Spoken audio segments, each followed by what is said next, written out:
Sounds of Film.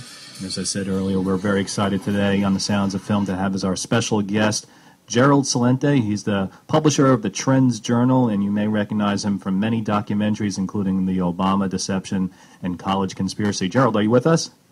I'm with you. Okay. If I'm with you, but I'm on the line. Okay. Well, thank you very much for calling in, and we do appreciate you calling. And one of the things that we didn't get to speak about the last time that you were on is that you did this film called College Conspiracy. And a lot of people have been hearing recent statistics about how right now college debt is supposedly over $1 trillion. It's surpassed credit card debt. And I was just wondering if you could just talk a little bit about why you got involved with this movie. Well, it's been something I've been talking about for many, many years, long before the movie. As a matter of fact, part of what I was talking about may have inspired the movie, because it's nothing more than a college industrial complex. I mean, I have a master's degree. I went to college. I know what the routine is. And I remember that old Paul Simon and Garfunkel song, Kodachrome. After all the crap I learned in high school, it's a wonder I can think at all. And college is just more high school. They just pay a lot more for it. Look at the kind of stuff that I was reading, there's a recent article. I think it was in the New York Times someplace, and this guy said, young guy said, well, I'm not going to vote for Obama this time. He didn't do anything for me, and I still can't find a job. And the guy graduated with a degree in geography from George Washington University. A degree in geography? And what, are you kidding me? You pay $140,000 for a degree in geography? And what are you going to do with the damn thing? Oh, you're going to be a teacher? Yeah, great. But, so look at the kind of stuff that they're selling in these colleges, because that's all it is. It's only money. There's the military-industrial complex. There's the pharmaceutical-industrial complex. There's the agricultural industrial complex, the retail industrial complex, and the college industrial complex among them. There are others as well. It's a racket. How about this? How about getting a degree in women's studies? You'll get a great job. They're always looking for people in women's studies, geography. I got another one. How about, I've been talking to you. This is the second time I'm on your show, Tom, and I say you're the kind of guy that would really be wonderful to have a PhD in international relations. These are all a bunch of useless degrees in worthlessness, and they're selling them one after another. If you're going to go to college, you better think about what you're going to get back from it. What's the return on investment? And then you look at these universities. Oh, March Madness. March Madness, it's madness that they're even doing this. What the hell does college have to do with a basketball or football team? And you're paying for all of that. And these huge campuses with these elaborate, saunas and cafeterias, and you're there to learn. Let's get this straight. This isn't a vacation away from home. So the whole thing is one big scam. And again, people keep going back. Again, if you're not going for a hard science or something that you're going to get a return on the investment, don't waste your time. If you want to get into film and you want to learn about, lighting, and, there are other ways to do that. Right. You could go for a couple of, maybe a community college, and then you find a job as an apprentice, and you really learn how to do it. How about a business degree? That's what I got mine in. That was about totally worthless. Oh, I got courses in business law and corporate management, public relations, advertising. What a bunch of crap. You don't know anything about it until you start doing it. But of course, I went to, for other reasons. The Vietnam War was going on. I didn't want to get my brains blown out. And it wasn't that I was intelligent enough to know even that, the war was a fake war and another immoral war started by the syndicate. There was no Gulf of Tonkin incident. I just couldn't imagine me, Gerald Celente, with a lot of weight on my back, slogging through rice paddies and getting shot at. You know. So, unlike these other little weenie chicken hawks out there with their big fat mouths, like that Chris Matthews yesterday on MSNBC 2 days ago, bragging about Obama in Baghran, Afghanistan, and how proud he was, and if he could just imagine being a soldier there. Soldier, man, the only soldiering this guy ever did was bending over as an altar boy. And the same thing with that other guy, Moran over in Virginia, another tough-talking guy, my age, that didn't go to Vietnam. Or Romney, that other tough-talking little weenie, and that was a Mormon missionary, an all-Catholic, cigarette-smoking, Brigitte Bardot-loving, wine-drinking France, trying to convert them to Mormonism, during the 1960s. That's how he beat the war. But I digress. So the only reason I went to college was for that. And college was great. I learned how to learn because I was no student. I hated every day of school. I ran away from kindergarten. So you don't have that luxury anymore. I'm talking about going to school when it cost $2,000 a year, right? And another $1,000 for room and board. That was a whole different time. So besides just what you're actually learning, one of the major arguments that you seem to be making in the film is that it's really financially a burden for many, many people, and unless they're going to get something significant in return, it's just too dangerous of a thing to do in these economic times. It's insanity. Getting out of college with a debt burden? My debt burden was $1,500. It's crazy. What are you getting out of with $100,000, $50,000, $140,000 in debt and an indentured servant? Oh, and all you liberals out there, the guys that made this possible and put this into action so you can never beat the rap for the bad loan, is Biden and Clinton. It began at the end of the Clinton administration, and Joe Biden, the senator from the loophole state down there in Maryland at the time, was the prime force behind this, making it almost impossible to get out of student debt. So you're an indentured servant.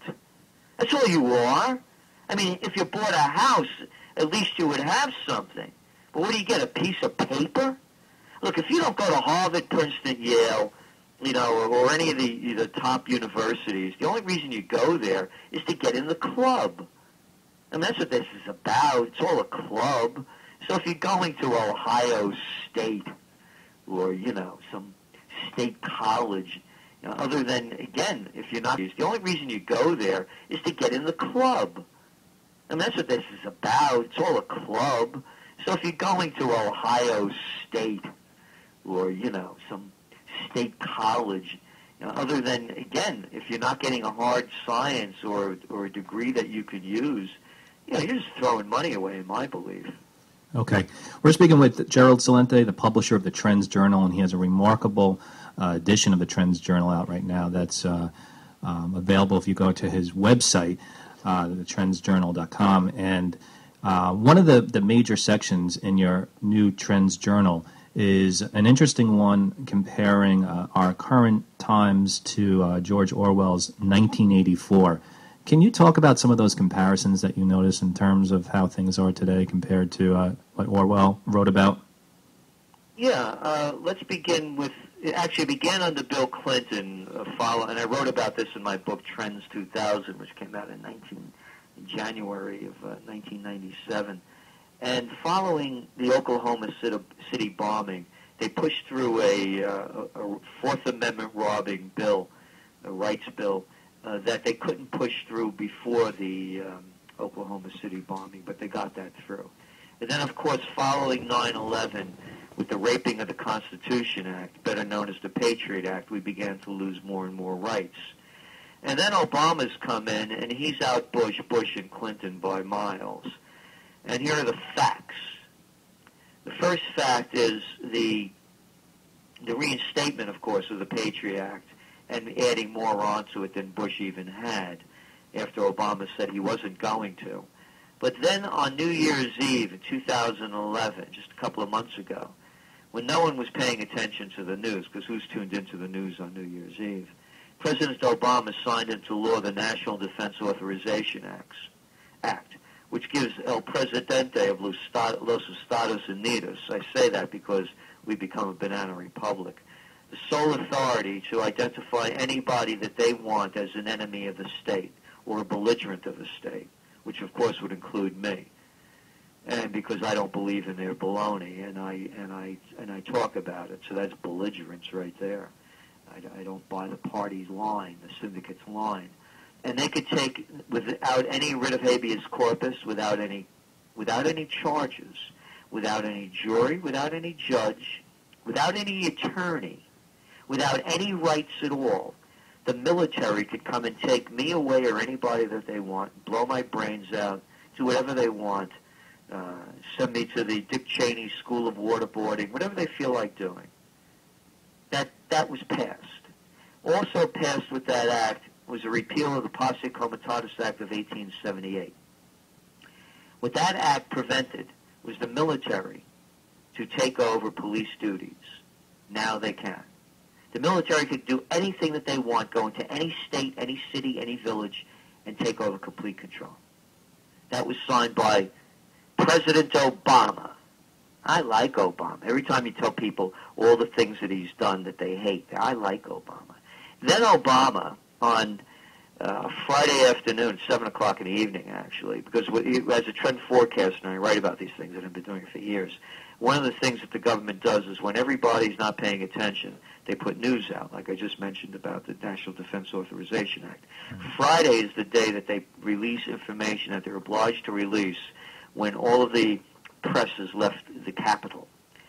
So at 7 o'clock, they released a statement by President Obama. He signed an executive order that gives him the sole right to declare martial law at a, quote, potential threat. Remember the word, potential. What's a potential threat? And how long does potential last? Potential lasts forever. Potential means nothing. So he's now granted himself the sole authority to declare martial law. And Big Brother would have loved Big Bro, our Attorney General, who now passed guidelines. They could be listening to what we're doing. We could get off the phone, get off the air. We're talking on the phone. Why don't we wiretap anybody? Watch every stroke of your keyboard. Listen to every cell phone call you make.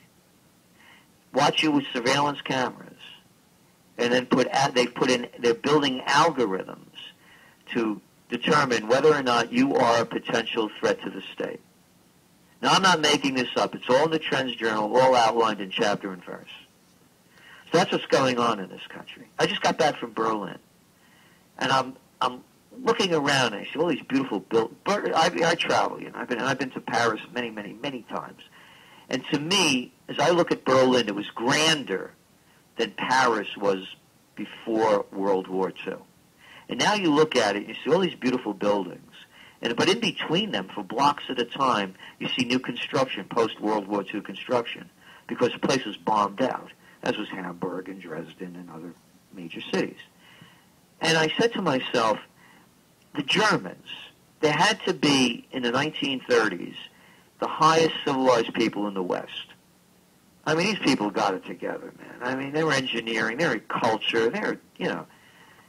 What made them, and I know the conditions that prevailed that made it happen, but how could these people have bought into the BS of a two-bit freak like Adolf Hitler? It's really remarkable. How could the Italians bought into the BS of a two-bit freak like Mussolini?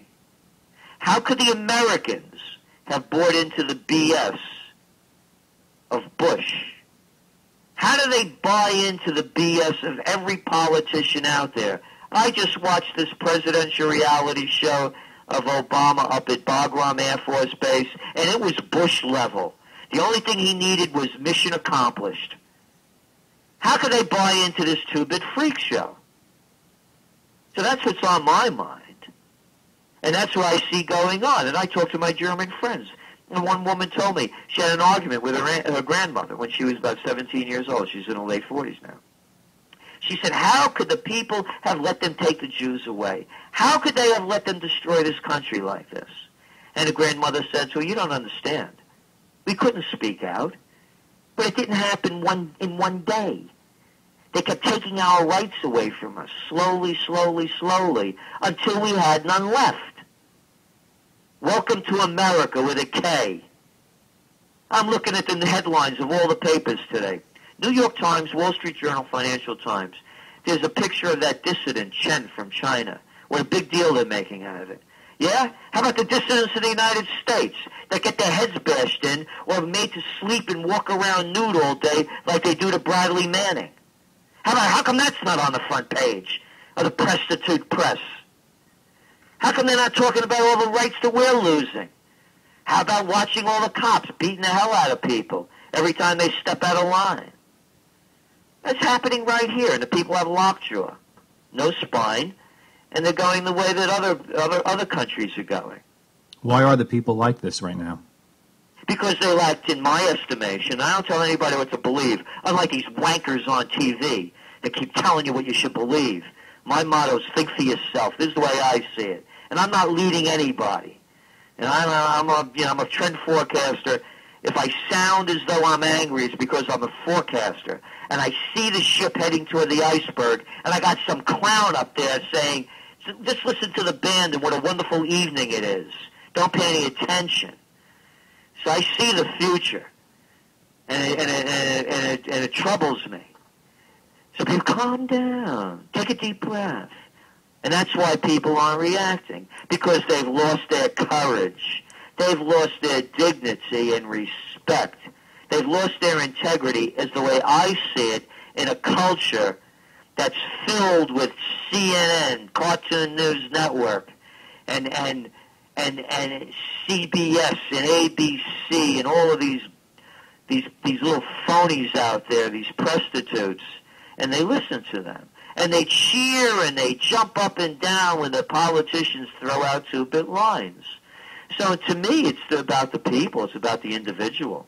Right. And when you see a society that just paid $40 million to give to the Kardashians, and you see what the media puts out, is that it doesn't take a genius nor a trend forecaster to figure this one out. We're with Gerald Celente, and he's the publisher of the Trends Journal. He has a new issue out, and you're listening to The Sounds of Film. One of the things that you've been very consistent with is your criticism of the media, and also your continued outlook that things are not getting better. So many in the mainstream media try to make it seem like we're just going through a cycle. You've said before that there's not going to be any recovery. Why are you so certain? It seems like you're 100% that things are going to not only get worse, but really bad. But look at the facts. How are we going to pay off a $16 trillion debt? You're not. Look what's going on in Europe. I just got back. Anybody see the war going on? There's a war going on. It's a class war. Spain, Greece, UK, Italy, Ireland, one after another, Romania, Bulgaria, Netherlands, Hungary, Lithuania. Go around the world. Recessions and depressions. Could you imagine when you talk about the media? Would you talk about the financial press? Spain entered into its second recession. Entered into its second recession? What am I, 6 years old? What am I, a moron? Who are they talking to? Recession? They got 25% unemployment. They have youth unemployment at 50%. Could anybody say depression? Now, Mr. Celente, there you go again. Be calm. It'll get better. It's not going to get better. Things don't get better by adding new debt to old debt. Things do not get better by taxing the people that have nothing, taking away their benefits, taking away their pensions, not giving them jobs, and then raising the retirement ages till after they die. There's a war going on. The people are in the streets in Yemen and Bahrain and Syria, as I mentioned, in Spain, in Greece, in Italy, in the UK, and they have a different story for every one of them.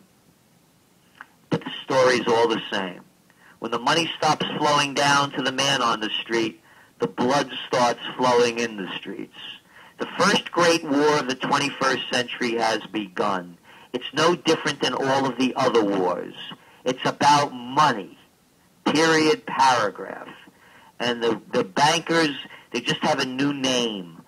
When I was a kid in the Bronx, they were the loan sharks. When it was the time of Jesus Christ, it was the money changers.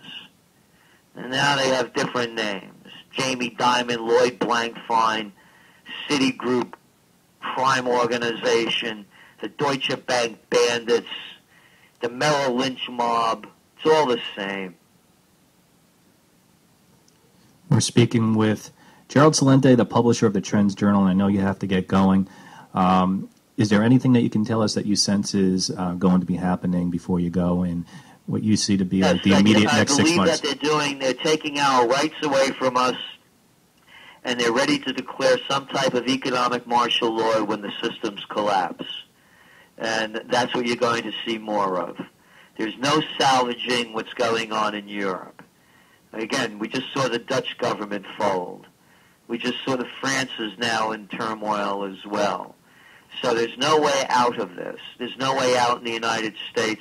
It's one big Ponzi scheme. Look at interest rates. You don't need me to tell you what's going on. They're near zero. The only reason they're doing this is to keep the Ponzi scheme afloat. And what are they doing? They're penalizing savers. That's right. People who want to put their money away in a bank and get a small return on interest, that no longer is allowed in the United States. So the thing is going to collapse, I believe, and people should be prepared for it. But most of all, nothing is going to change until the people change. So what I suggest is that everyone look at themselves and say, you're doing everything you can do to, number one, be the person that you claim to be.